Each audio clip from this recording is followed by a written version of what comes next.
What a year. We should celebrate that after enduring all that pandemic and endemic, the war, worry, stress, anxiety, and more, that we are here, still actively engaged in the game of life. We all struggle when fear enters our hearts and when despair grabs onto our souls. Thanks to Dr. Betsy Stone and others, we've learned that among the keys to coping with stress is refocusing on how we deal with life and how we find meaning in life. So how does one do that? Our teacher, Rabbi Lawrence Kushner, the Reformed Jewish mystic scholar, answers with a story. Before the video game that so many of our young people play called Minecraft, a new breed of computer games was developed called virtual reality. And you play it by entering it. Your only chance at winning is by imagining that you are actually inside it. Instead of asking, how do I win this game, you ask, what would I do if I really lived in this world? At the beginning of this game, called Myst, you look at the screen and find yourself on an island. There's a dock, a forest, buildings, stairways. There are no instructions and no rules. You go places by aiming a little pointing finger and clicking. You can look up and down, turn around, climb stairs, and wander all around the place. Everywhere your curiosity leads you, there are things to discover, learn, and remember. After a while, the dedicated player will discover how to leave the island and go to other wonderfully mysterious places. And the purpose of it all? Why, of course, to figure out what you're doing there. But to do that, you must first figure out how the place works. This game seems a lot like childhood, and like adulthood too. We all find ourselves in this world, and the object seems to be to figure out what we're doing here. Unfortunately, most of the ways one thing is connected to or dependent upon another thing is not immediately apparent. After all, meaning is primarily a matter of relationship. If something is connected to absolutely nothing, it's literally meaningless. And in the same way, if something is connected to everyone and everything, it would be supremely meaningful. I suppose it would be God, the one through whom everything is connected to everything else, the source of all meaning. If you play by the rules of the game, you're rewarded, hopefully before it's time to leave, with an understanding of why you're here, with what is otherwise known as the meaning of life. So what if there was a reality computer game that was programmed to approximate real life?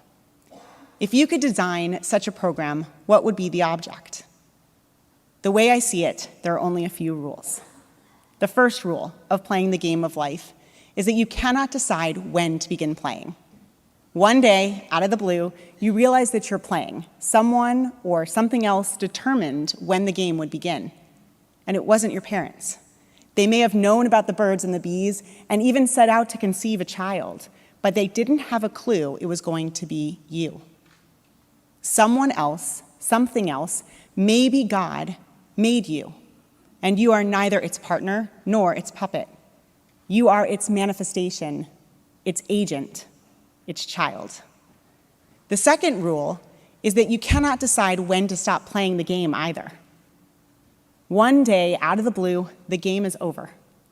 That means there's no way that you can win the game by staying in it forever. No matter how many points or toys, honors, conquests, or dollars that you accumulate, sooner than anyone expects or wants, the game is abruptly over. You hear a little chime, maybe a buzzer, the keyboard freezes, the screen goes blank. Nothing you acquire or accomplish or believe will have any effect whatsoever on when you lose. It's what you do before you die that determines whether or not you win when you die. The third rule, just to keep you on your toes, is that each player is issued apparently random, undeserved gifts and handicaps throughout the progress of the game. Figuring out why you got the combination package you did transforms all disabilities into gifts, just as refusing to figure out why you were issued what you received transforms all gifts into disabilities. The question, therefore, is not whether you deserve the hand you were dealt, but how you choose to play it. The fourth rule is that points are awarded whenever you can discern the presence of the Creator and then act so as to help others see it too. This presence can be sensed not just in sunshine and happiness, but in agony, struggle, and death. And the last rule is that everyone is connected to everything else. Therefore, life is supercharged, permeated, and overbrimming with purpose and meaning. Most of the time, we're oblivious to it. We go about our lives as if every event were an accident. And then something happens and we see the connection. And for just a moment, it is unmistakable. We are astonished that we couldn't see it until now. All creation is one great unity. There are no coincidences. Throughout all creation, just beneath the surface, joining each person to every other person and to every other thing, in a luminous organism of sacred responsibility, we discover invisible lines of connection. So there you have it. In the midst of life, its uncertainty, the challenges, the joys we celebrate, the stresses we try to endure, are those invisible lines of connection. And our task, perhaps, is to grasp hold of them and individually and communally to rise up, climb up them until we face the fear and banish the despair and then celebrate fully aware that we are alive.